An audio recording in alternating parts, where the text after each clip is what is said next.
chairs. There's always enough for all of them. He's just querying, where am I supposed to go?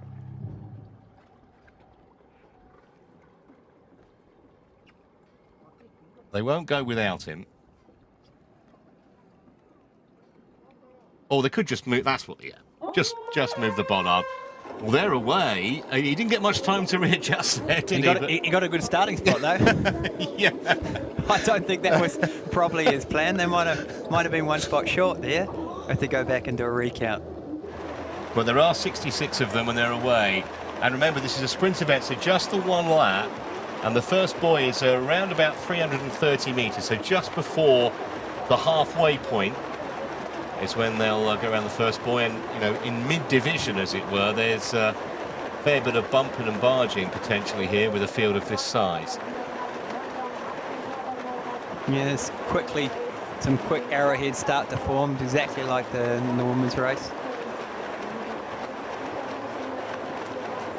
Just looking at who we might be likely to see dominant in the water. Obviously, Richard Varga is a name that comes to mind straight away. Yeah, he'll be definitely up there. Ryan Fisher probably be up there, thereabouts. Matthew Sharp. One of the great tweeters of our time, Matt Sharp. He's only tweeting about where he's sitting in the plane. He needs some new material. It's amazing. You can, if you go through some of the tweets of the world's top triathletes, you can learn an awful lot about, you know, their schedule, their training routine, who they think is performing well. It's a veritable feast of information. Yeah, I mean, obviously it's the way social media works these days. You can live and die by the sword of it as well. But at the end of the day, it's a window into you know what you can do with your ability to be able to promote your partners and all sorts.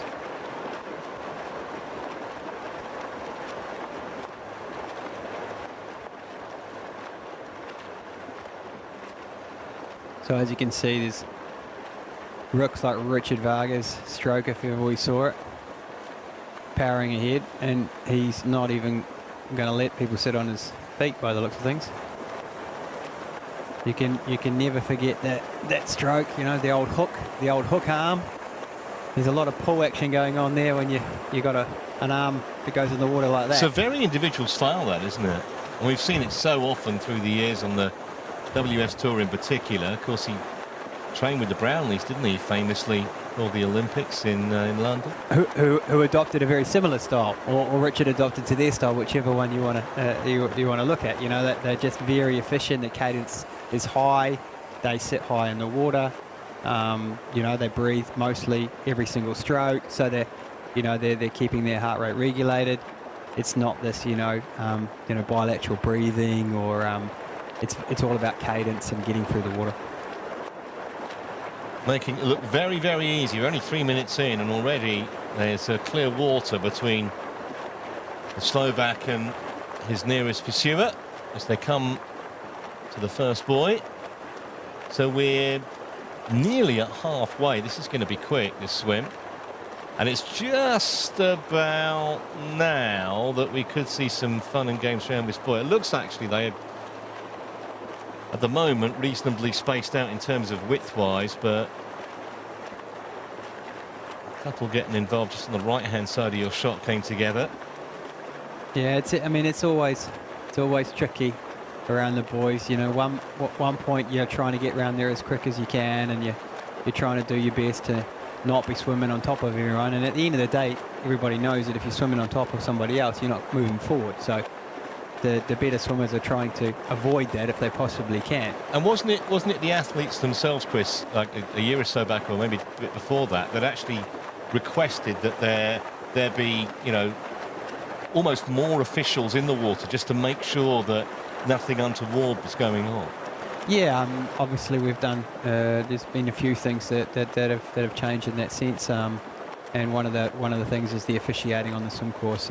It's still not easy. It's still not far from perfect. We can't stop the race here for a second like they do in some events now for a video review. process. The race continues on, and we have to try and review as the event's happening. And of course, the pace that everyone's going, those decisions and have to be made even quicker. So, but we're working on many things, and we're working pretty closely, obviously, with the athletes committee and the coaches committee, and the recommendations that come from them from the events. We try to implement them in events as quickly as possible. It's without doubt that health and safety of the athletes and for fairness of race is paramount, and we try to do our best as much as the broadcast is important. Some of those boats out there, as you can see, there's 3 boats out there.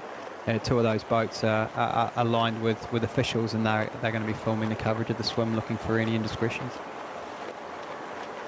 Well, Varga is not going to be bothered because he's out on his own at the moment, making it look extremely straightforward, and it's usually anything but. Just that easy style and those hooked hands, as you mentioned.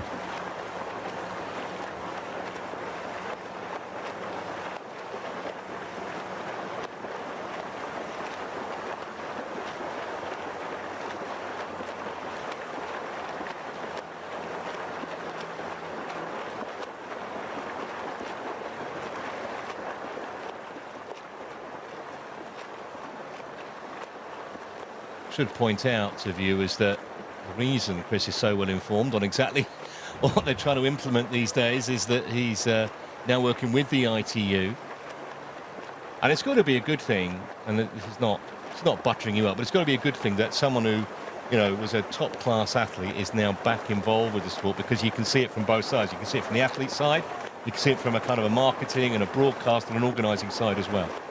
Yeah, I guess it's you know, it's good to have that advantage. I mean, essentially you've got an intimate knowledge of the product that you're working on and trying to make better.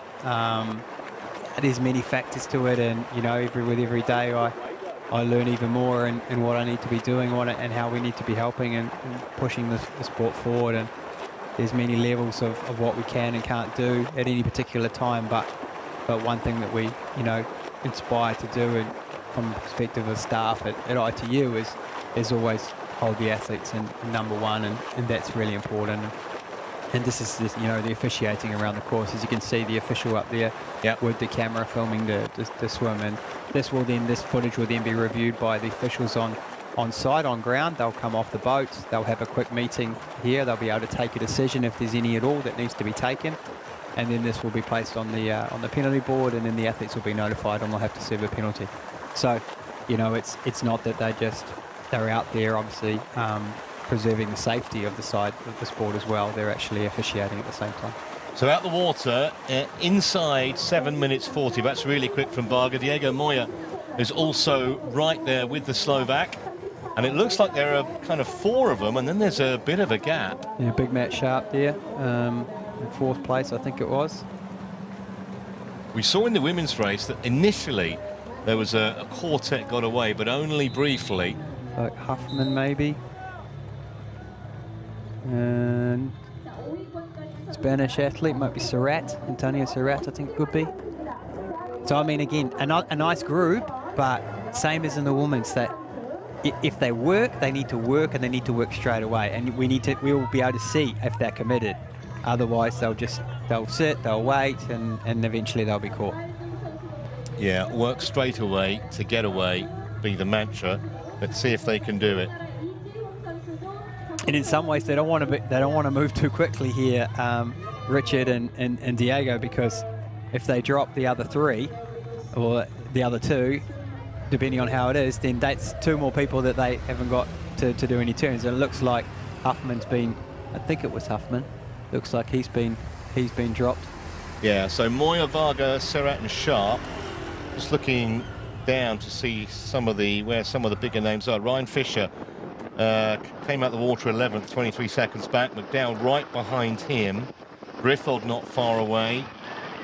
And just looking a bit further down, João Pereira half a minute adrift. Ryan Bailey the same. Just looking to try. Matt McElroy's 34 seconds back. Luke Willian with him. Just looking to see where Yella Gaines is. And he's some way back. Unless I've missed him. He actually came out 46 seconds back, only about 8 behind him out the water. And as we saw in those first those first couple of buoys, you know, you get to that arrowhead, you sneak forward in that arrowhead, and then you automatically find yourself 15 positions ahead of where you were before you went around that buoy.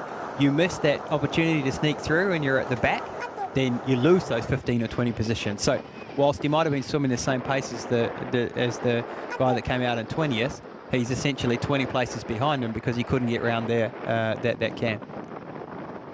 Yeah, so he's put himself in a bit of a spot, although they keep mentioning in the women's race, a huge group, 40 odd, came together. So all is not lost from Gaines's point of view, unless these 4 can stay away. And that remains to be seen if they've got the desire to do that. Yeah, and you can see here the big group is in single file, so that's the pace is on there as well. So that's not what the first 4 guys unfortunately want to see. They'd like to see that bunched up already and no one really wanting to do work on the front, and then that gives you another opportunity and it gives you a little bit more motivation to start swinging turns at the front. But it looks like the pace is on, and these guys are rolling through, but I think they're just waiting for the group to come. Serrat of Spain in that leading group, along with Varga, Sharp and Moya. Kevin McDowell looking behind. He's in need of a bit of help, and it's arriving now.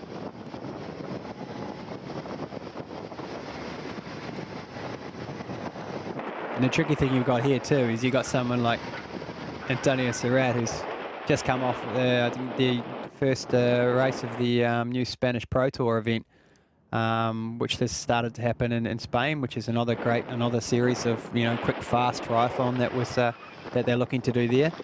And he had a great race, you know, racing head to head with Mario Mola and Javier Gomez, and you know, he's a great runner, you know, and he doesn't want, he's in a good position at the moment. He doesn't necessarily want to burn all of his candles here, so he's got to value, you know, okay, do I wait? Do I push on and waste some energy here, or do I conserve my energy knowing that I had a great swim and be ready to wait for the group to come from behind?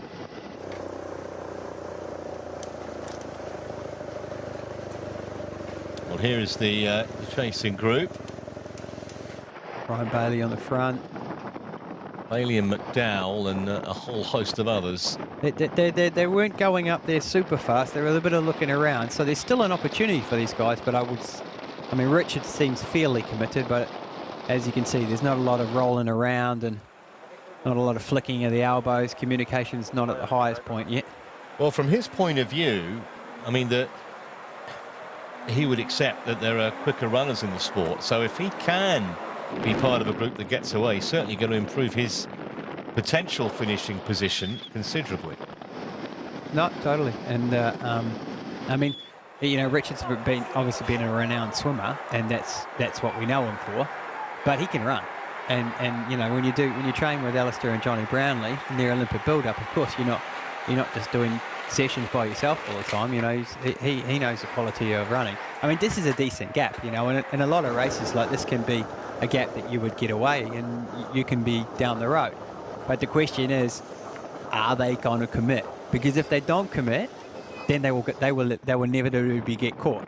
And it looks to me like they're just on this edge of saying, okay, well, we had a great swim, we're 20 seconds up the road, let's just relax and be happy.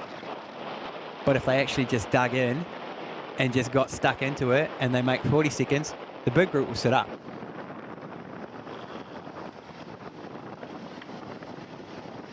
Well, it's the age-old question. They put themselves in position with good swims. They know that they've got probably a 20-second advantage at the moment over a large group of chasers. There are the chasers. So they both know exactly where each other are. The chasers know where the leaders are and vice versa. Probably, I don't know, 30, maybe a couple more in that chasing group.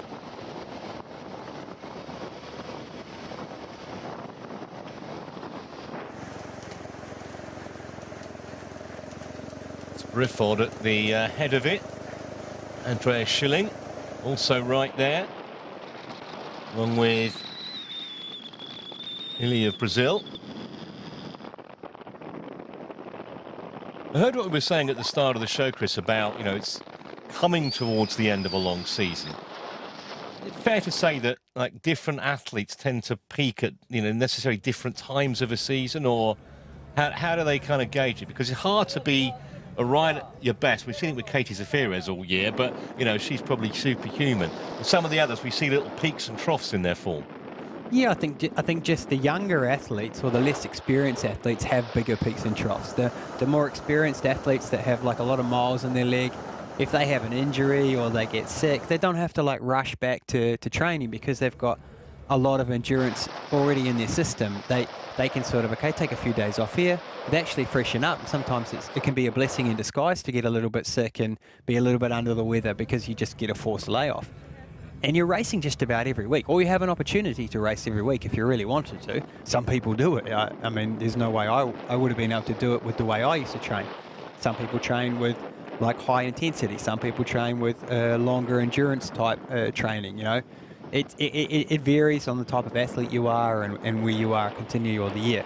The other thing is of course the triathlon season, as far as the global calendar, follows the way our world turns on its axis. So in the start of the year, you're in Oceania, you're in Africa, then you sort of move up into a little bit of Asia, then you cross over to the North America and Europe, and then you go back to Asia, and then you end up back in Oceania again. So you've got to work out where you're coming from, where you want to perform, which is better for your sponsors. There's so many factors that are in place. And next year, of course, 50 men and 50 women will be gearing up to peak in Tokyo at the Olympic Games. Yeah, that's an easy one. That's an easy one. They know the dates already. Yeah, that's an easy one. Yeah, as long as it stays where it stays, then that's the only change that could happen. They may not know if they've qualified yet, some of them, but they know when it is. Yeah, and then I mean, most of them or all of them are involved in either training groups or National Federation training programs. So these training programs are following along either what happened at the test event in terms of the cycle to get everybody ready, what happens at selection events to get everybody ready, the grand final, the WTS events, and then now the World Cups. But it's got to be easier, hasn't it? The earlier you know you've qualified, the easier it is to plan for it. I mean, look at, for example, Summer Rappaport's already qualified. She knows she's going to be in Tokyo. But a lot of these guys and women don't necessarily know yet, and may not know until when would be the latest that they would have know, towards kind of April time, would it be next year? Yeah, I mean, again, like the cut-off for us is obviously happening in the middle of May in terms of the ends of the qualification of the Olympic points. So from an ITU perspective well, there we go, and the guys are just about to get caught after the first lap. Looks like it's like a Danish athlete leading the charge there. Might be Schilling. He was certainly prominent. Who hasn't had the big crash in Hamburg at the WTS and out with a collarbone since then. So. He's back. Great to see him back after that was a pretty scary crash.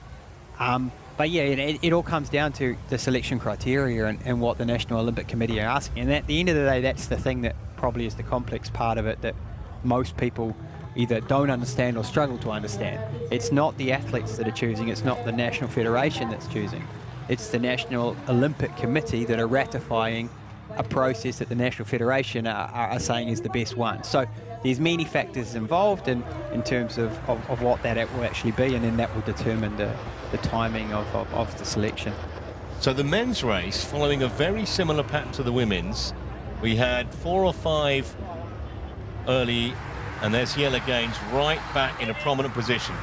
45 seconds odd behind out the water. It's taken 1 lap, and he's now in, well, prime position, to be honest. But very similar pattern to the women's race.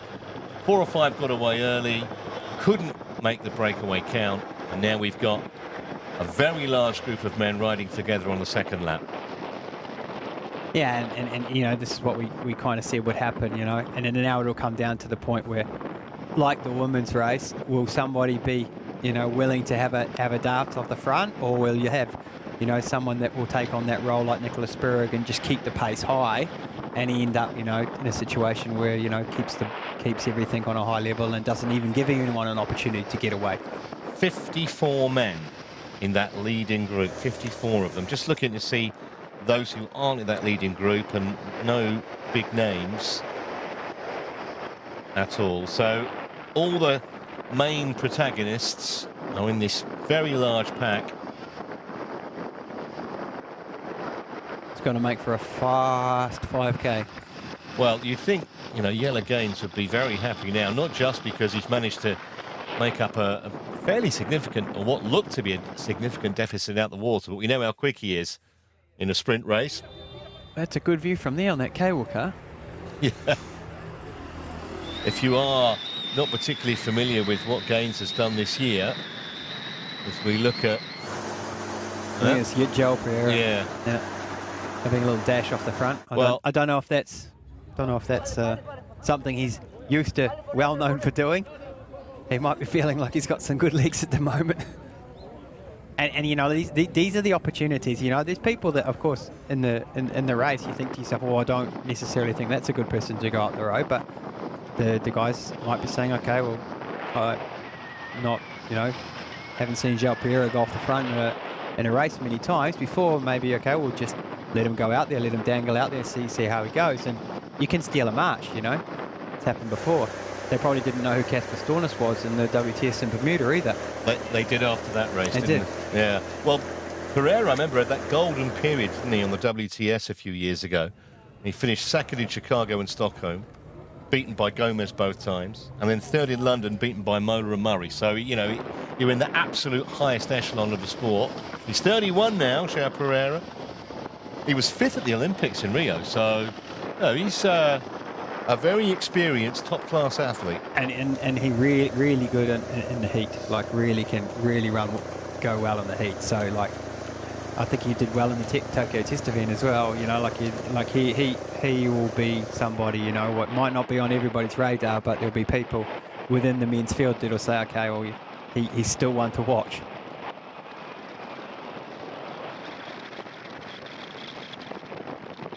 He actually won I've forgotten this till I looked at his stats. He won a bronze at the Under-23 World Championships in 2009, Pereira.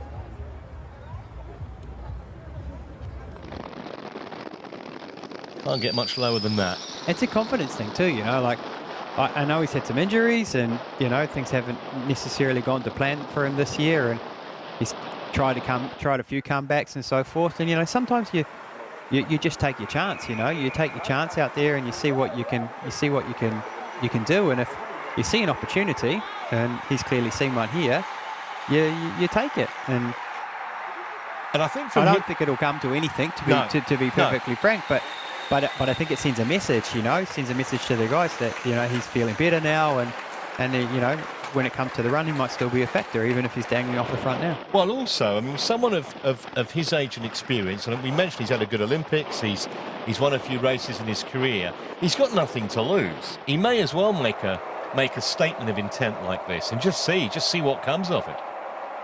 I think it's good that, you know, we've got an athlete who's prepared to at least have a go. Yeah, and again, like, sometimes it like can come across that, like, the athletes in the group are being negative, or, you know, it's now they're just riding around.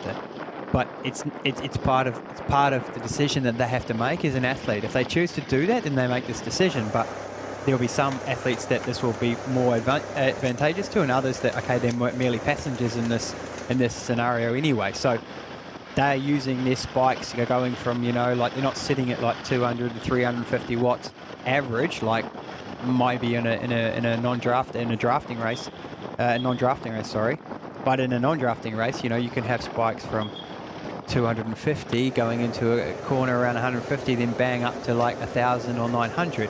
And those things are the things that, like, you know, sting your legs. And when you get off and try to run and you wonder why you can't run, then these are the reasons why.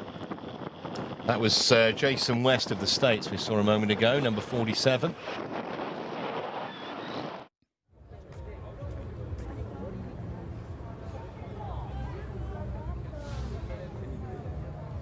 And you know, you can already predict it now. And maybe we need to have a live cross to Claire Michelle down on side in transition to give us more of an example of what she was mentioning in her post-race interview about how important transitions are. You know, she likely could have won that race with the run times. I'm sure she had the fastest run time, and this is even, I don't want to say it's more important, but it can be a bigger factor in the men's race because they're going at a higher speed.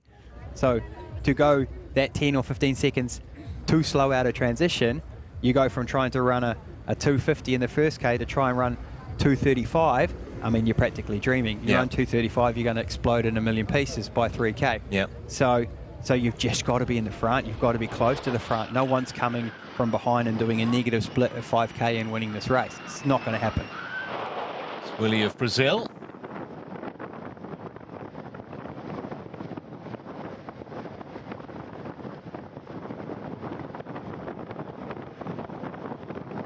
You can hear that wind. It has got up a little bit. Forecast said there'd just be a fairly gentle breeze, but it's a little bit more than that now. That was the Kazakhstan athlete, Bayzimbayev, we got a glimpse of. Some names that we see in World Cup events that may be unfamiliar to you if you watch predominantly the WTS series. Matt McElroy will not be one of them. He had that wonderful race I mentioned in Leeds, where he finished second behind Jacob Bergquist, that and nothing. But he's had 3 other second-place finishes in World Cup: Salinas, New Plymouth, and here in Tongyeong in 2016. And I think he was just coming into a nice bit of form. That training group was really taking off. They've got a good group of guys there working together. And then Victoria Lopez is also in that group, if I correct me if I'm wrong. And then he just had this really big accident in Edmonton coming into transition. I think Gomez was also involved, and he just got a little, then things went off. That wasn't long after Leeds, so there was an opportunity to build, and then you're sort of back to square one again. So he's rebuilding again and getting into a position now that maybe he's back to where he was around Leeds time, and these last events here can be really fruitful for him. He was actually a junior lifeguard, Matt McElroy, Californian, competitive surfer as well as a kid, and he'll certainly have designs on a place in Tokyo next year. I'm getting scenes of Matt McElroy and Baywatch now in my head.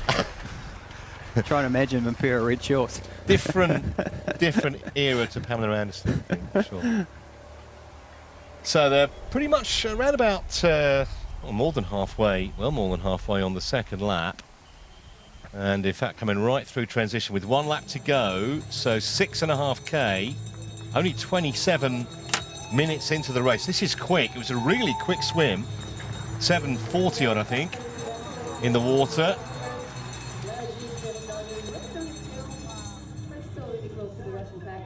And out onto their final lap. 50+ men. We didn't see in the women's race anyone really make a significant break close home on the bike. I wonder if we're going to see this men's event. I mean, from Jelle Gaines's point of view, I would think he'd be pretty happy sitting in there, knowing the kind of time that he's capable of putting in over 5Ks. Saw a victory in Montreal in June. Massive breakthrough race for him on WTS, and then next time out back on the podium with a 3rd place in Hamburg. And of course both those were sprint events. Well, if there's one thing we've seen since his victory in Montreal, is his ability to turn this transition in this first K into something special. We saw it again, and I think it was I'm pretty sure it was Edmonton. He was out pretty quick there, and also in Lausanne, he gets out really quick. So I'm sure he's going to get out quick again, and just see if he's got good form, he'll be able to hold it. I know he's been racing every weekend just about after Lausanne, so.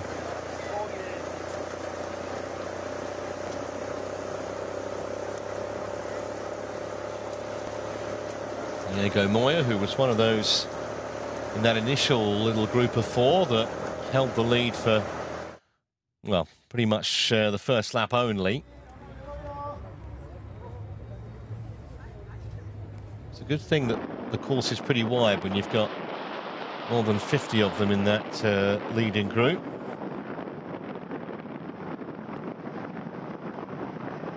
Luke Willian on the outside of McElroy.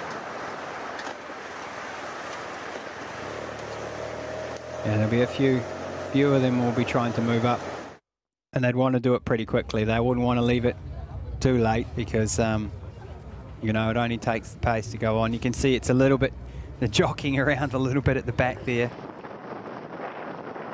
It's a bit nervous, this, you know, this type of thing, you know.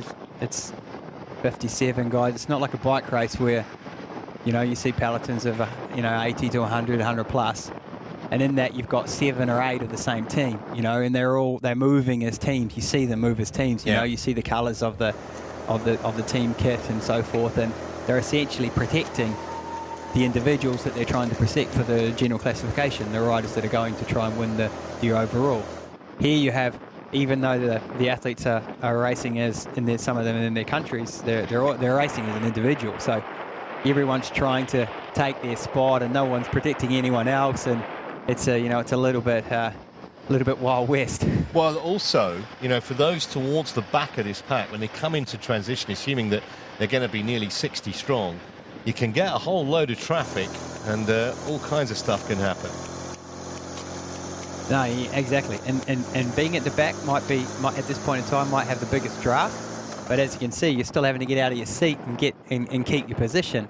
And if you get down this downhill, turn around, and then of course drive out of this, you know, 180 turn back up the hill, then you're on the downhill. If you're not too far at the back, we'll see it here. I mean, what from the front to the back, let's say, in time-wise, that's probably 3 seconds at the moment, or 2 seconds in terms of downhill. They're going downhill, they're traveling quite fast, obviously. But wait till you do this 180, someone whips it out of there and go all in single file. All of a sudden, when you're at the back and you're 3 seconds behind, you will now be 20 seconds behind. Yeah, you can't respond, that's the problem. Question is, does someone fancy it?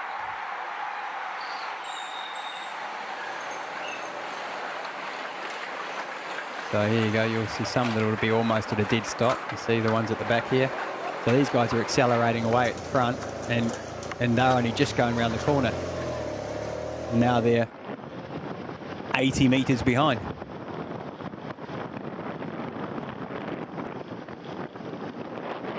Schilling.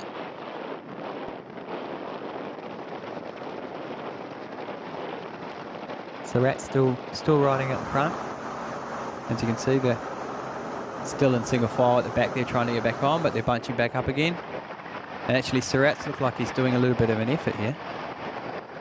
And this is you know, it's not stupid, you know, like you can waste a bit of energy here in terms of just making sure you stay at the front, because all the other ones at the back are going to not be able to get to the front here, like Simon Vion, he'll do well to get to the front from back there, and he's one of the athletes, you know, that could win this race. So Reinlinger from Germany also, there he is, just moving up outside Schilling.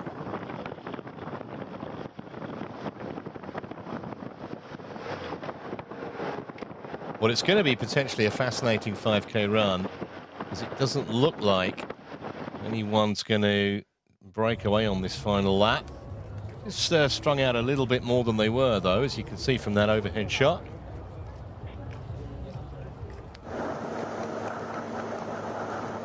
So let's go at the back.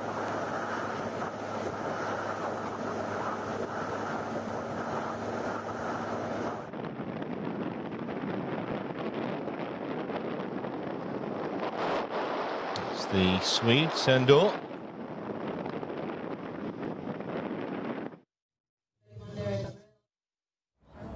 you know, the one thing that, you know, the way the spots work, just before we get this rush into transition, the way the spots work is you get a spot for, the spots are allocated to your country, to your national federation, National Olympic Committee.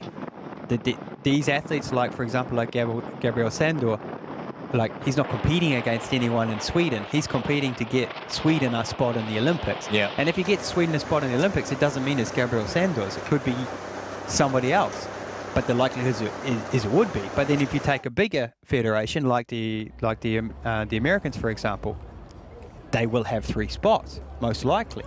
in the men, but that's not automatically going to be Eli Hemmings, Matt McElroy's, or Jason West. You know, it can be Kevin McDowell's, it can be William Huffman's, it can be anyone. And this is where, you know, you're earning a spot, you're trying to improve your ranking all the time, you're trying to look for criteria that the National Federation, National Olympic Committee is setting, but at the same time, you're always remembering you're getting the spot for your country, not for you as an individual. And then you have to do your own selection to get selected. I was trying to think who the other American was that we saw in the, was it, I think it was Smorgovitz in Nottingham last year. So they got an interesting selection dilemma, as we alluded to earlier, the Americans. A few other nations can say that also, on both the men's and the women's side. So this coming into this hairpin, we saw it, you know, bit of jostling coming into this hairpin, because once you get to part around this hairpin, it's essentially straight shot into transition. Then you've got, you know, Yellow Gaines at the front there. He's in a good position. Jason West is getting out to make sure the pace is high. And you just want to stay at this point. You're just like, you're riding, because riding at the front, even if you see wind, it's better than being in 20th position and being out of the wind. But, you know, risking that something could happen and then you don't get a wheel coming into transition. Yeah, you don't want traffic right in the middle of that pack or towards the rear of it. All kinds of problems can occur in transition. Fascinating, isn't it, that the likes of Gaines make sure that he's in a really good positioning. We've not seen him anywhere in the front really up to now. Yeah, he's done this perfectly, you know, like he's going to get off the bike third or fourth, get the shoes on and be ready to go. Then Pereira's also done a really good job. Have to be off before that line, otherwise 10-second time penalty. And some of those ones further back are going to be running some blistering first Ks to catch up to Yellow Gaines if he gets the shoes on pretty quickly. Well, I think he's going to take some catching. Kevin McDowell's in there, good spot. McElroy, that looked pretty smooth to me. Good from João Pereira, he's gone. Yeah, so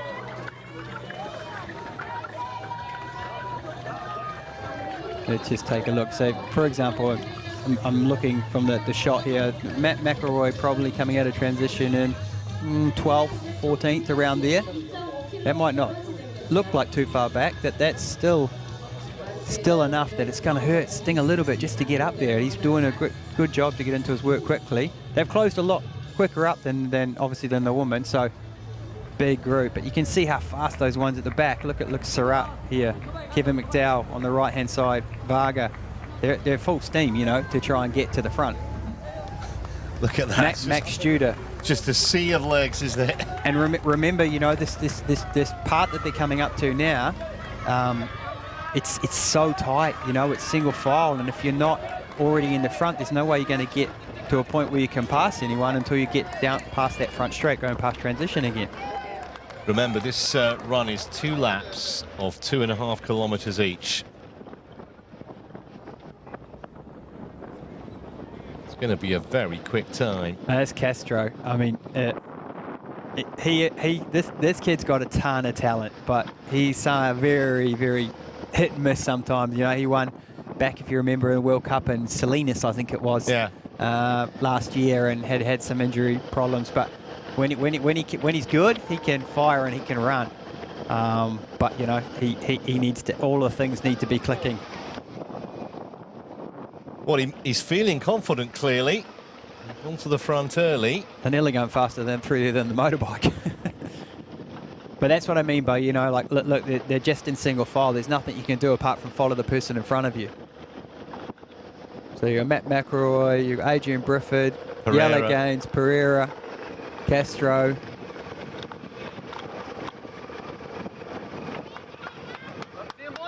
Van der Plinker may be there as well from Belgium.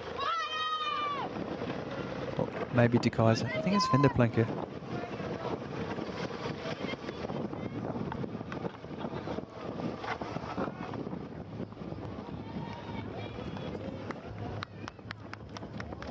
Well, McElroy's done really well to get himself up to 3rd place from where he was at a transition. Put the hard yards in early, as they say. Pereira on the shoulder of Castro. Gaines we knew would be prominent. Hemming is there as well, then Fisher. And Studer and Surratt are probably running the fastest, as I mentioned. They're coming from the back because they had poor transitions. So, and we remember Studer from way high. It's a great race there. So I think at the moment, McElroy looks the best. He looks like the one that's not overstriding. Yellow Gaines looks like he's not in the form that he hoped to be, because he looks like he's already tapped out. He's already been passed, so he'll have to really regain the control. And this is what happens, you know, when you go full gas and they're running 245, 240, you know, I'm giving them some credit here, out of transition in a sprint race. It's possible. You have to be able to have done the right training to be able to handle that amount of lactate in your legs and in your lungs to be able to then knock it back to like 2:55 or 3 minutes and then level out. Because if someone is surging on top of you again, then you just can't go with it. And then, as you can see, you see the ones that got out early and the ones that are now struggling versus the ones that look like they're settling into their rhythm. Like Max Studer's nearly got to the front and he came from miles at the back. Yeah, Studer having a great race. So too McElroy. KG Nina in there at the back there, and Eli Hemming, I think, is the last two onto that group. Yeah, now. Hemming also prominent. But McElroy does look good. Let's see how they go up the hill. See if any of the guys shorten their stride or lengthen their stride. That's normally a telling tale of how they're feeling. And then we can get a good gauge when they come down the hill as well.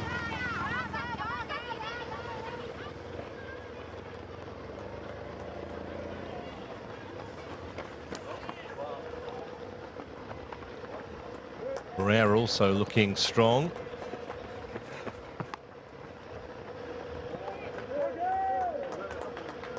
I wouldn't say any of these guys are what I would refer to as, maybe Castro a little bit, front runners, you know. They're not like Mario Mola in the sense that, you know, like he likes to run in the front, you know. They prefer to follow. In saying that, Max Studer's come to the front now, which of course he's been a front runner because he's been trying to catch up the whole time. So Studer, Castro, Pereira, McElroy. Still a group of 7 or 8 of them. We see the two Mexican athletes, Perez and Grajales. They're famous for starting a bit slower and very good over the 10K and in the heat. So be sure that if the guys mess around too much at the front, Crisanto gets on the back, then it'll be another story. Yeah, he's 32 now, Grajales. He won the Salinas event 2017, and then before that, his only other World Cup win was in Guatape in Colombia back in 2012. Yeah, he's an enigma. He's a fantastic athlete, a great guy, and you know, if you're standing in front and you're looking at the field going into Tokyo, and someone says, you know, like, who do you think's going to win that couldn't win? Then you ask me, and I say this bloke here, because if it comes together, for whatever reason, because it's a stifling hot day, this guy runs like he's running on the North Pole. Like, the heat just doesn't affect him. It's unbelievable, and he just negative splits and gets better and better throughout the 10K. 5K, it's sometimes a little bit hard for him to catch up, but if the guys mess around at the front, yeah, he'll get there. Well, he's won the Pan Am Games twice, and he did get on the podium in a WTS actually. Yokohama a few years back, beaten by Mario Mola. Surprise, surprise, the hottest one on the circuit. Yeah. Yeah, he's never done one in Leeds. No, surprisingly not. And I mean, you know, it's a horses for courses scenario, and that's why, you know, like Tokyo and Rio and London, and you know, it requires a special preparation. It requires you to really like consider everything, you know, not just, okay, what's the course like? When is the date? Are we doing Olympic distance or anything else? There's so many factors involved that will be the difference between the 1%ers, the 2%ers. Will be the difference between you winning a medal or finishing in the top 20. So they take the bell with just 2,500 metres to go, and still 8 or 9 with a live chance here. McElroy, Castro, Pereira is there. Adrian Briffa just on the end of that little leading group. Pereira on the left-hand side, lying in 3rd currently. I think someone that would really want to make something out of this is Kevin McDowell. Kevin McDowell has been, he's probably more focused on the World Cups this year. I think he sat down with his coach and they decided, okay, let's focus predominantly on the World Cups, which is a good decision in terms of the amount of racings he's had. And he's been in this position a lot of times this year and just hasn't been able to, get it across the line. So I think I'm interested to see what he's going to do in this last couple of K. Currently third or fourth, just on the right-hand side there, with McElroy leading him round the corner. There comes Crisanto. Getting onto those, he'll probably blow by those guys.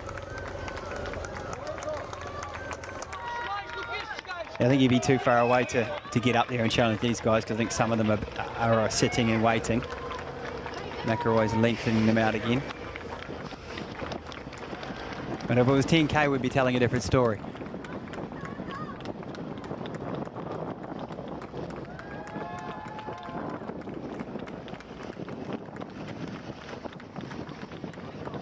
Looks very focused, McElroy, doesn't he? He's starting to string them out a little bit. There's a few little gaps opening there. Gap opening to Eli Hemming. Kenji Nina just dropping off the back there. Good race by him. Been a long time that a Japanese man's been up front and pointing into the field. As you can see by the motorbike, it's pretty twisty around there. It's a blister heaven. Going to make sure you take the Tiger line. There's various little corners.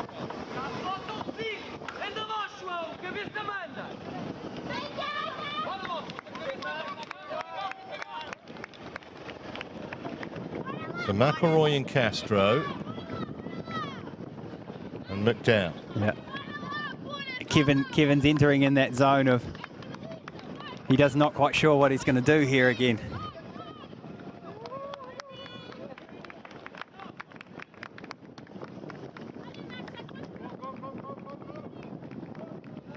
You have these moments in the race where you feel good and you say to yourself, do I go now? And then you don't. And then 20 seconds later, you feel terrible. And you think to yourself, damn, why didn't I go before? So it's all comes down to that emotional connection or confidence that you have within yourself, that if you feel good, you have a dig. Tyler Mislachuk had a situation like that earlier this season, didn't he, with WTS? Yeah, in Montreal. And it played on him, and he's actually Tyler's actually coached by the same coach that's coaching Kevin McDowell, and that played on Tyler, and they obviously went back and they said, okay, you get in that point again, and that you feel those vibes again, those good vibes, then use them, open up the tap and open up the well, and that's what he did in the Tokyo Test event. Yeah. And this is a similar situation where if you feel good and you have these moments you feel good, you've got to use it. And Matt's making a little bit of a gap here, and Kevin's moved around Castro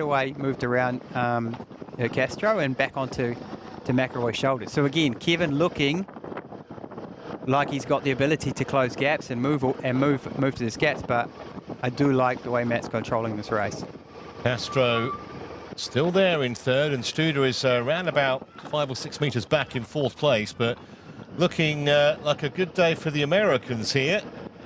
McElroy and McDowell, but Castro is right on the shoulder, tracking both of them. Studer not far away, and there's a bit of a gap back to the João Pereira group.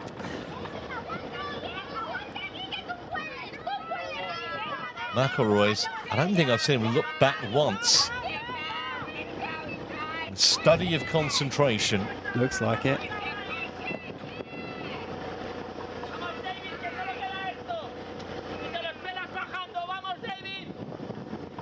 On this climb,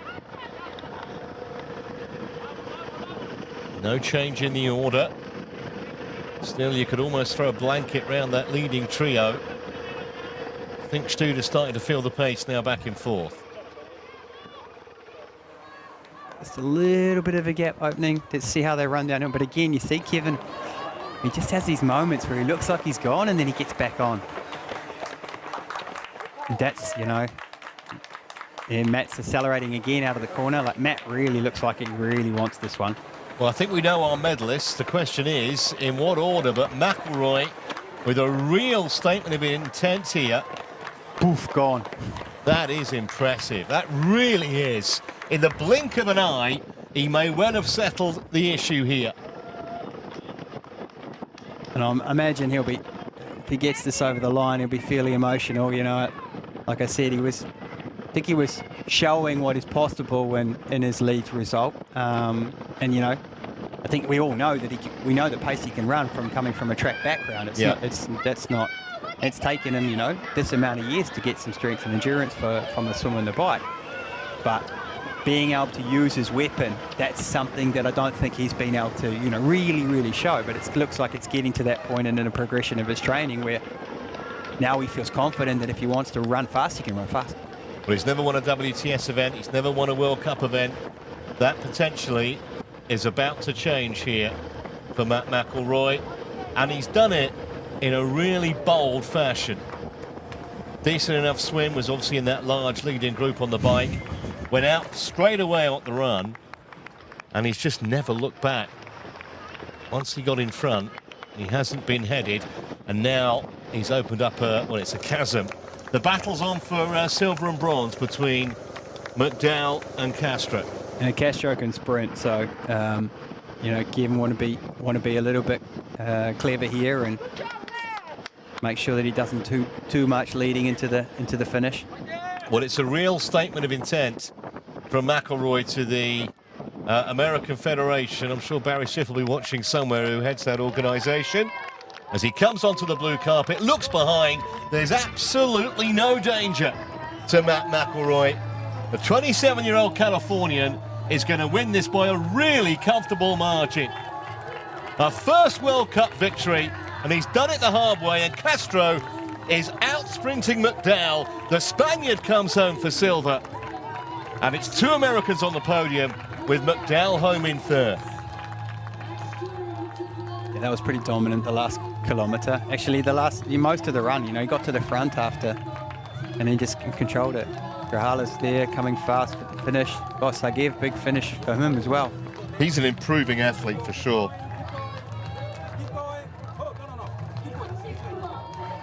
You see how close it was, you know, the first 10 were all within 14, 15 seconds of each other. It's so important. These guys are fighting for you know, Olympic points. Every single one of these positions is important. Staying within the percentage of the time of the winner, all these critical elements.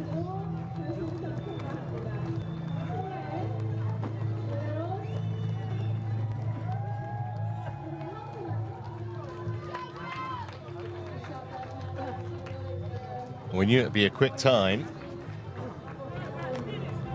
Just the way that Matt McIlroy controlled that race on the run. Always looked like he was completely comfortable. He knew what he wanted to do. Executed perfectly. 51.25, the official winning time. 8 seconds clear of the Spaniard Castro.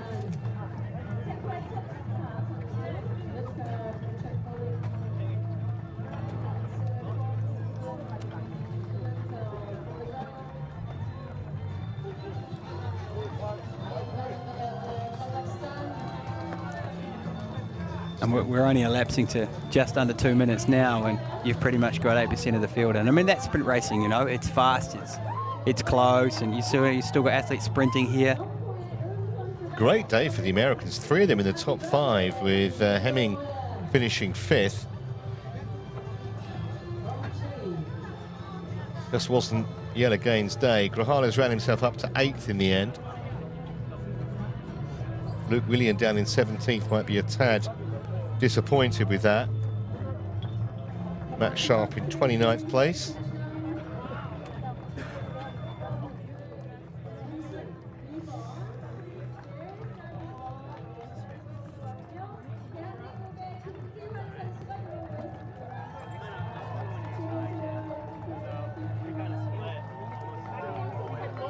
Yellow Gaines as a DNF.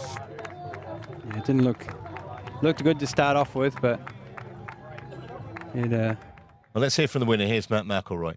Matt, gold medal in Tongyeong. That was unbelievable. How do you feel? Oh, I feel great. Just running on pure emotion and trying to have fun today. In the final stages of the run, you were not looking back. Just take me through that battle out there. Yeah, you know what? Excuse me. You know, on the run, there's not a lot of key markers. People kind of telling you what the gap is. So as soon as I saw the TV, I knew I had a little bit of gap from fourth, and I knew like right away in the last K that I had a podium. And then as soon as I kicked it up on the hill, excuse me, came flying down the downhill, separated a gap, and didn't look back. You've had a rough couple of months leading in, and you've worked on a few sort of key moments of the race. Just tell me, what was your race plan today? I think I touched this a little bit on the pre-race interview, but just having fun. I definitely have execution goals, but at the end of the day, it's more about just like enjoying this process of like being a professional and racing and expressing yourself. Gold medal today. Where does this set you up in leading into 2020? I mean, it's just more confidence. I think depending on the day, you know, you can go into a race in a positive mindset. You can go in with a negative mindset. And today I was just, the whole week, I was just having fun and just connecting, talking to friends. And yeah, this win goes out to the River Boys at home. If it wasn't for those guys, you know, their support at home, I wouldn't be running off that pure emotion.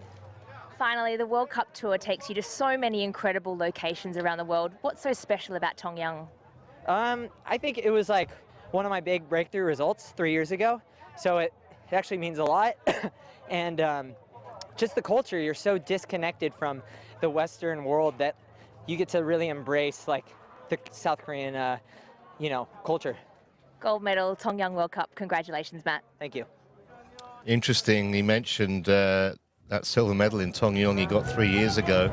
2 other silvers in Salinas and New Plymouth. You mentioned the second on the WTS Tour in Leeds, but a first win in either a World Cup or a WTS race today for McElroy. Yeah, and I think you saw when he did the interview in Leeds, he was just overcome with emotion, and I think that was because that was part of disbelief, that he didn't think that he could achieve that. But you see now he believes. He really believes. Just take me through how that race was for you. Well, the race is very hard. The swing fight in the bike, the people is nervous. Attack slow, and the run, the hill is very important. The group is break in the hill and the downhill, and I'm very happy with the second place in 2015. Second also, and I'm very happy. Just take us through the bike. I mean, there was a leading 4 in the start, then it formed a really big group. What was happening out there? Yeah, in my mind is the first kilometer of the run in the bike group, and in the first kilometer, very hard, break the group, and is the first group, the first pack, 5-6 person, and in the second lap is more slow and decisive to attack. Yeah. And finally, silver medal here in Tongyeong. What does this mean for you? Well, I'm very happy. My year is very bad, and every year the last competition, the last World Cup, is very good for me. And the next week I will go to Miyazaki and finish the year. Second place here today. Congratulations. Thank you. I think he's pretty happy with a second place finish, David Castro. Yeah, and you just need like a result like this can turn your season around for someone, like MEC. He's racing for Spain. He's got them. They're lining up at the door for Olympic selection. So you can't just finish in a top 10 or a top 5 at a World Cup. You got to get on the podium to get back in reckoning to be involved in selection. Otherwise, it's a wait until Paris. Not too often you see someone with number 60 on their arm get on the podium. I think we can hear now from the second American, Kevin McDowell. Kevin, bronze medal here in Tongyeong. That was an absolute battle out on the run. Just take us through it. Yeah, coming in transition, I had myself in a really good spot. That was half the battle. I knew it was going to be all about the run. And I just couldn't get my bike in. It kept falling over. I didn't want a penalty, so I came out a bit further than I anticipated. But I just kind of went full for it. I was like, I got to get my way to the front, whether I die or not, and just was able to just latch onto Matt and then just tried to sit in and hang on as long as he could. And I kept playing like grind until we were just 3 of us. And I was wanting to get at least try to get them and take the win, but I'm pretty pleased at least with third. And I mean, trending back up. It's been kind of a trialing year, and so I had some highs, had some lows, but I really have to thank my coach, John Hall, Bobby McGee, and even Aaron Densham, and a lot of my teammates and stuff, because they've just kind of just kept my head together, and when things were going tough, and work on the mental side of things, and my family as well. So. An absolutely amazing course out here, sprint distance, it's really fast. Just take us through, what's the race plan when you're going to attack a course like this? You know, it's just all about positioning because it's quite tight, and especially that run, in a way it feels like a track race. I mean, you're on a surface that's actually like tarp, so it's like all about just position and being smart and using your energy when you need to and wait for the end. And so luckily I had enough, and I felt like I was pretty prepared for this, so I just had to come up and just do the job. All the work was done before I came in. You've been here for a few days leading into the race. Tongyeong, race destination, what are your expectations? You know, I've been here before and I was actually quite excited about it because I like the environment here. The running's beautiful on the sea and the coast and very hilly, and it's my kind of place. And, you know, I've been embracing the place. We've been going out to some local cuisine, and even me and Matt Sharp had some Korean last night, and, you know, I guess it worked out. So no complaints here. It's been a challenging year, bronze medal today. You should be very proud. Congratulations. Yeah, thank you. Thank you very much. I'm sure he is, and been a good day for the Americans. 2 spots on the podium, 3 spots in the top 5. Interesting, he was mentioning, as you were saying earlier, Chris, about the excellence of the surface here, both to bike on and to run on particularly. Yeah, and you don't get that all the time, but you know, like I said, you can see there on the shot now. You know, this section along past transition by the seaside there. It's not concrete. You know, it's like this rubber tarmac that you see on a track. So yeah, like that's where you get to fast times, and you see those track runners really got on their toes and got around that section really quickly. Well, we're going to have 2 medal ceremonies, the women and the men together. It's a magnificent setting here, right on the southern tip of South Korea. Tongyeong, actually made up of a whole section of islands. There are 151 of them. Most of them are actually uninhabited.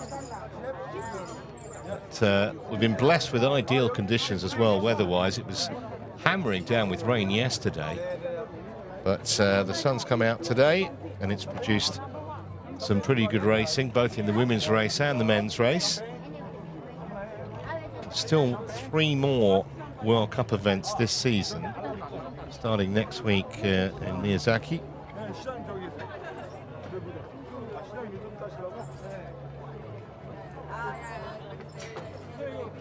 Yeah, I mean, you can go podium, win, podium, whatever, and all of a sudden your year turns into a pretty good year.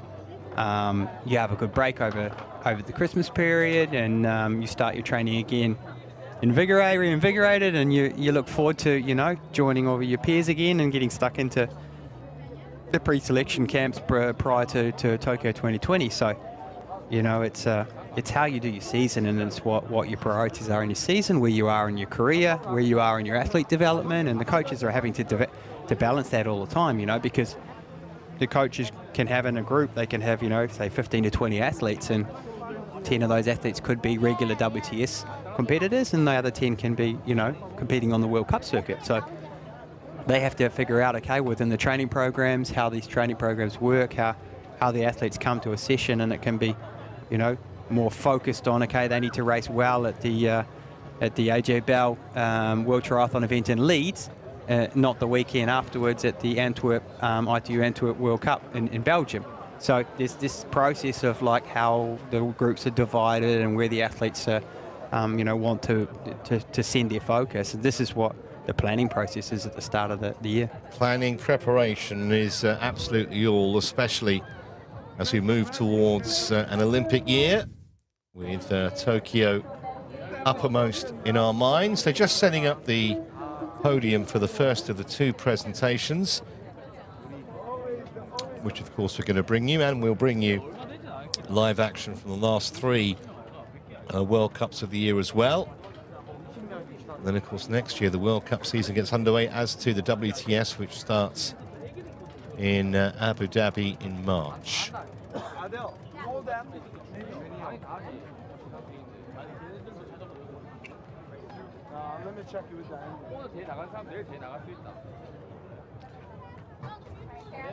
Would you care to have a stab at who the American men might be in Tokyo in 2020? Because Matt McElroy hasn't done his chances any harm today, for sure, has he? No, there's McDowell comes to that. Yes. There's another lad. There's another lad that's wasn't there racing today, Ben Canute. That might have, absolutely. Might have something to say about that For as sure. well. Obviously, Eli Hemming there. You know, like, and who knows? You know, there could be another one on the. At the end of the day, if you're ranked in the top 140 time 120 in the world, you get an opportunity to be selected by your National Olympic Committee, and you can be involved in the Olympic Games. Then it comes down to that second factor of how the National Federation wants to pick their team.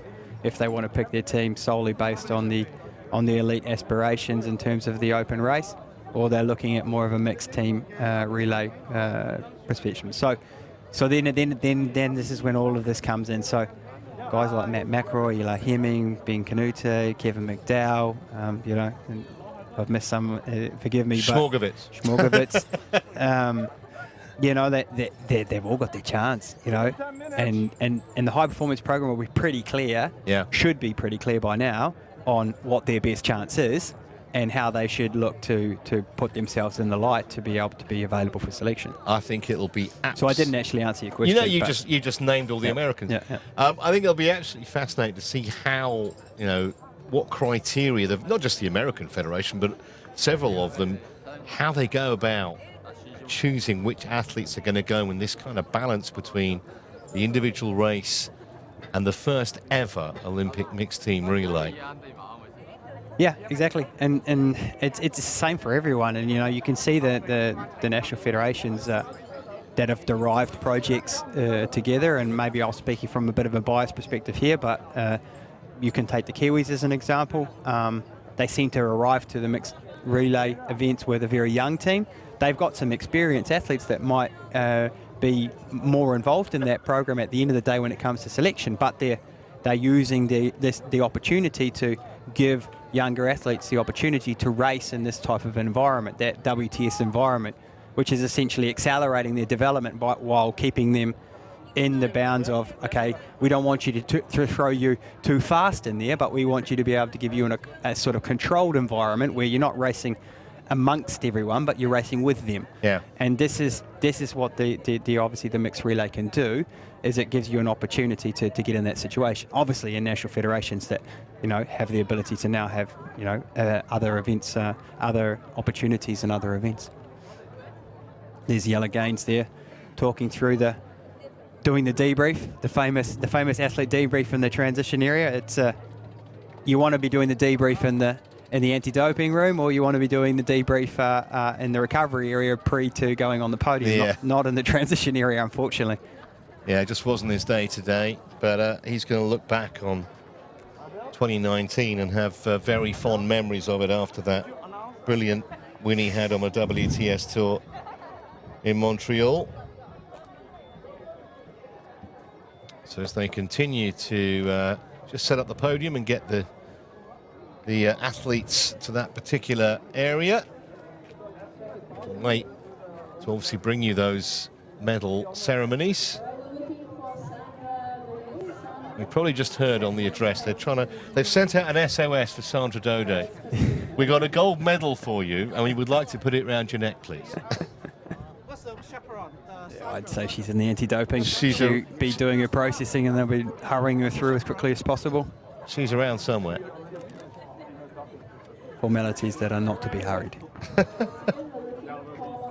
It's Nina Kishimoto, by the way, just watching on, Japanese triathlete.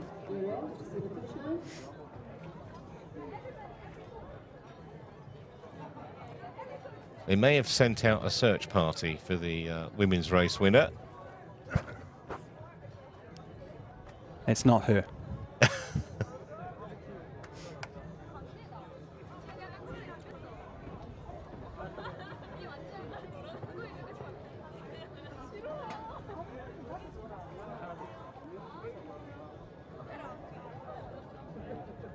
McElroy just. So who's going to be the? So who's going to be in the team for the British team? You threw it down my way, so I'll throw it back to you.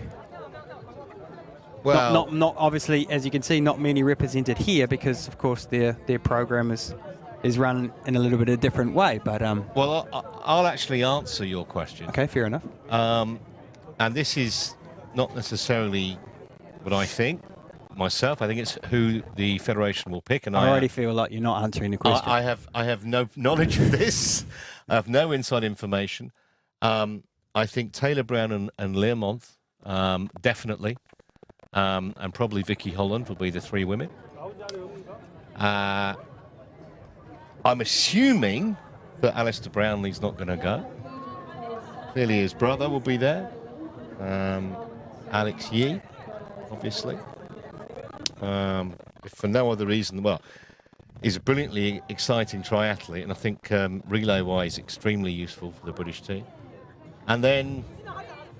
That's it, mate. You only get to choose 6. You can't choose more. I've only given you 5. I said I'm assuming Alistair's not going to go. Ah, okay. So probably it'll be Tom Bishop, but I'm just surmising. Do you know something I don't? No, I don't. And if you did, you wouldn't tell me. No, I don't. I mean, I could just call Ellie now. I know he's left Kona now. So, what do you think? He told as he reported those last 2 hours were the worst 2 hours of his life. So I don't know whether he's interested in going back and repeating that again, or he wants to just change it. They're not so bad next time around. But yeah, I mean, I think obviously they've got many options, and as well as other national federations. Yeah. It's just like it's crazy with the the American women, the Spanish men. That's even more of a harder picture than, shall we say, looking at the British, because or even the French, because are difficult because they've got more of could be in the spot rather than probably likely will be in the spot. But what's the mix up of that? What's the makeup of those people going to be? So it'll all come out in the water, won't it? I mean, I think just you asked me about the British. I mean, I think I guess it's a nice problem to have, but if they pick that, for argument's sake, that team, you've got really talented athletes like Non Stanford, Jodie Stimpson, even Sophie Caldwell, that just, because you can only pick 3. Exactly. And you'd pick Non Stanford and Sophie Caldwell in any team, if you had a chance. And that's the beauty of programs and how they develop, and you get to the position where you've just got so many options. But of course it makes it hard.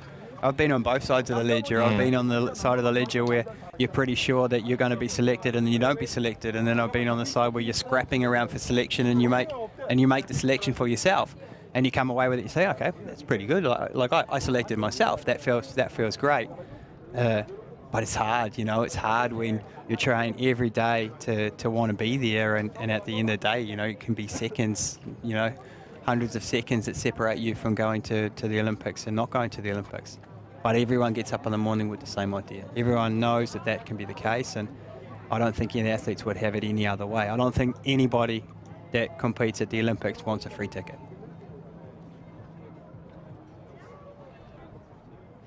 Well, they're still trying to track down Sandra Dodo. That's why there is a bit of a delay in terms of the medal ceremony. You probably heard they put out an announcement over the PA, which was quite amusing. But hopefully Sandra is en route towards that podium, and we can get the men's and the women's ceremonies done as soon as possible.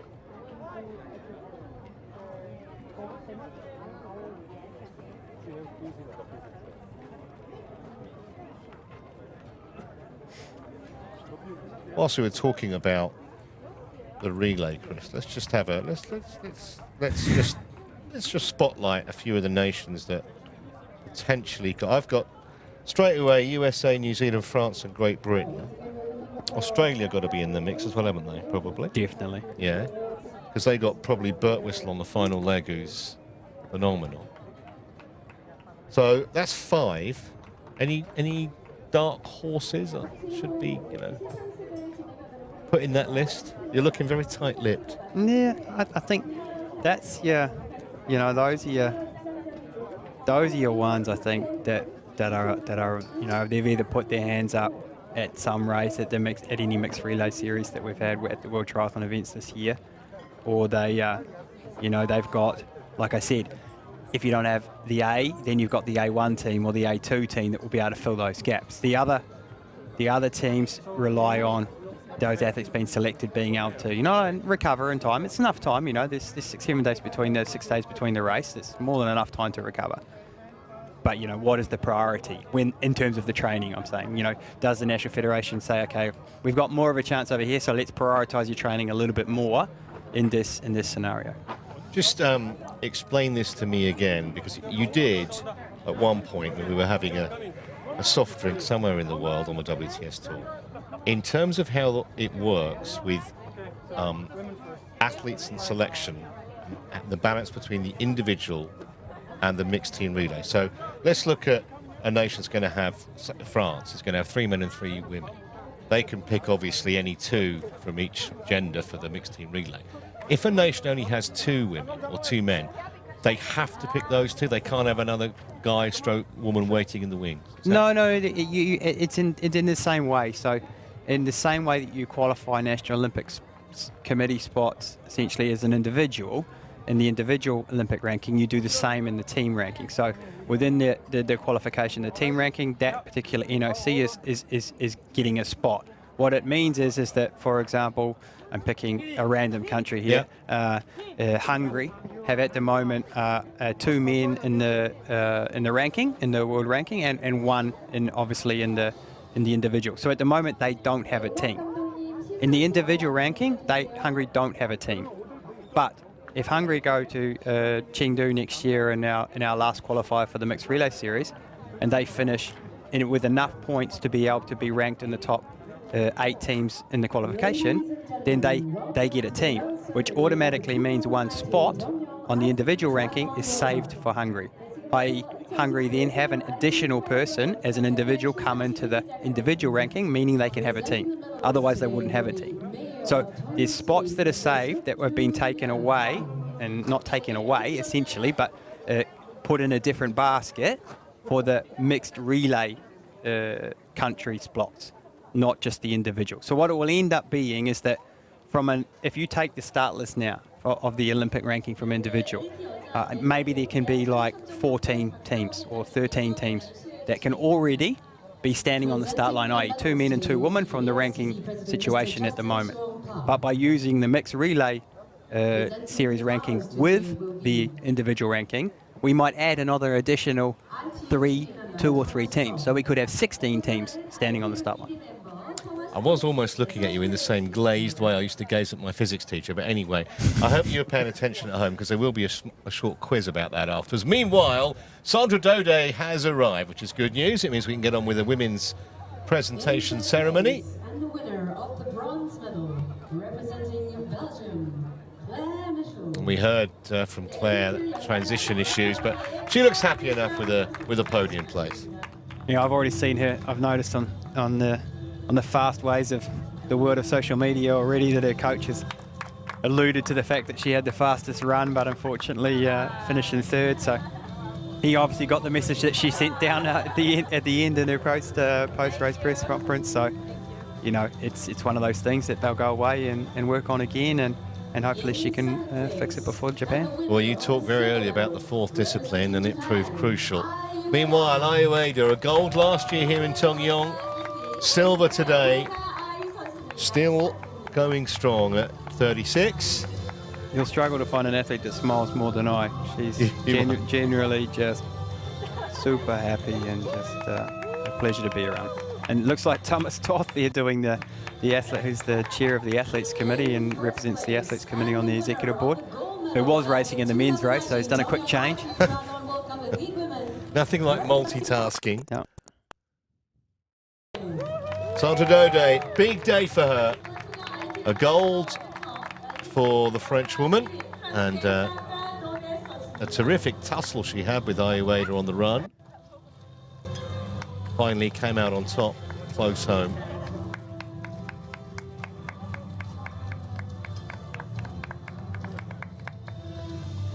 Ladies gentlemen, please rise for the playing of the national Stand by then for the anthem of Marseillaise. France. 네, 우승을 차지한 프랑스 국가 연주가 있겠습니다.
Congratulations, all winners of the 2019 Tongyeong Triathlon World Cup Elite Women.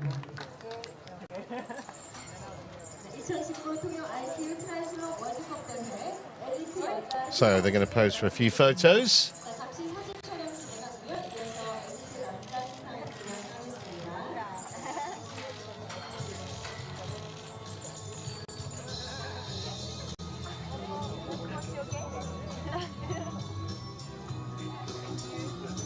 Plenty of experience on that podium. 230 somethings. Dode.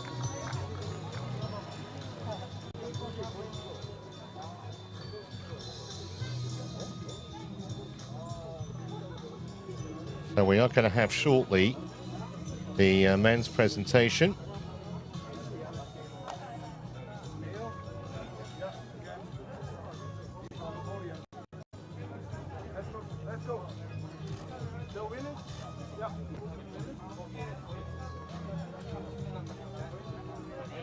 It's a big transition here for the age group race tomorrow. Yeah, which is good to see.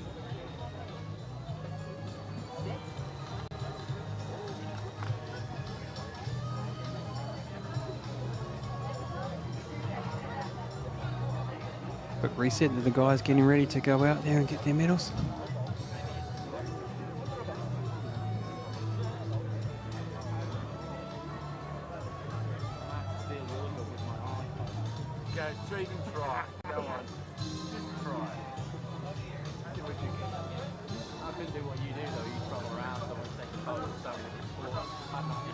I think one of the other things that maybe some viewers don't realise the amount of travelling that these guys have to do and how you cope with that is a huge part of whether you succeed or fail, to be honest.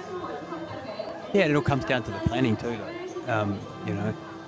Chopping and changing schedules, last minute, flight changes here. Like, if you commit, if you book and commit and get your accommodation sorted and work out who you can travel with, and as Matt pointed out, make it fun. Make it enjoyable. Don't make it like, oh, okay, this race didn't go well. I wasn't going to go to Japan next week, so now I'm going to change my ticket. Yeah. It's fine, you can do that, but it comes with consequences as well, further consequences if things don't go well. So it's about being prepared, and there's no better way to secure a little bit of opportunity than planning in advance. So Kevin McDowell, good third place for the American today.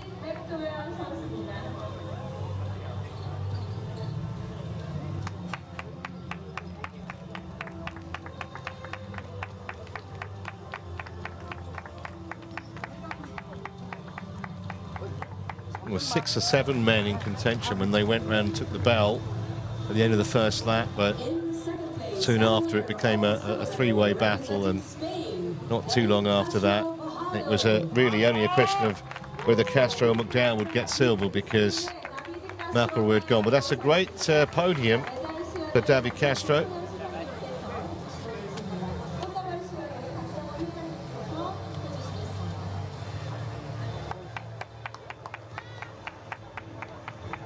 The first place and the winner of the gold medal at the 2019 Tongyeong ITU Triathlon World Cup Elite Men, representing the United States of America. Wait for it, Matt.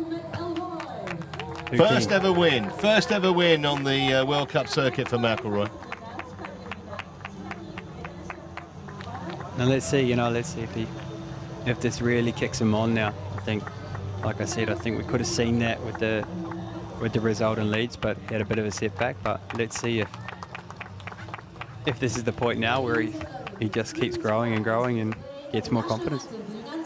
Time for the Star Spangled Banner. 우승을 차지한 미국의 국가 연주가 있겠습니다.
Well, great day for McIlroy. Good day for the Americans, obviously. And the two on the podium. So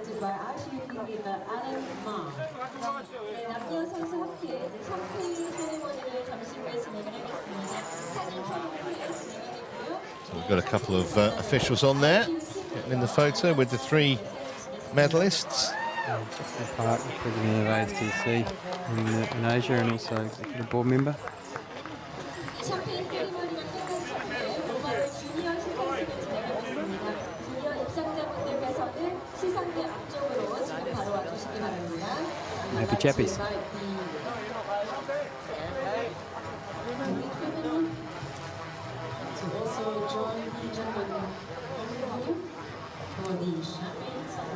So we're going to get the women back, I think, for some bubbly. There we go.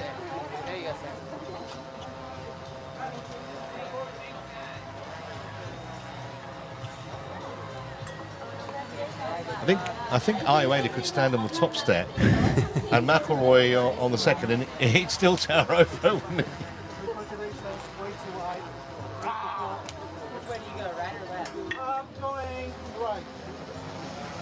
So we got 4, we need 2 more. Go. Technical officials there, Alan Marr doing a bit of helping out in the presentation. Well, yeah, it's a tricky thing. You've got to get the champagne, you've got to get out of range, otherwise you get splattered. Yeah. It was clear, wasn't it, listening to the interviews, actually how much they enjoy racing here, not just in this part of the world, but in Tongyeong specifically.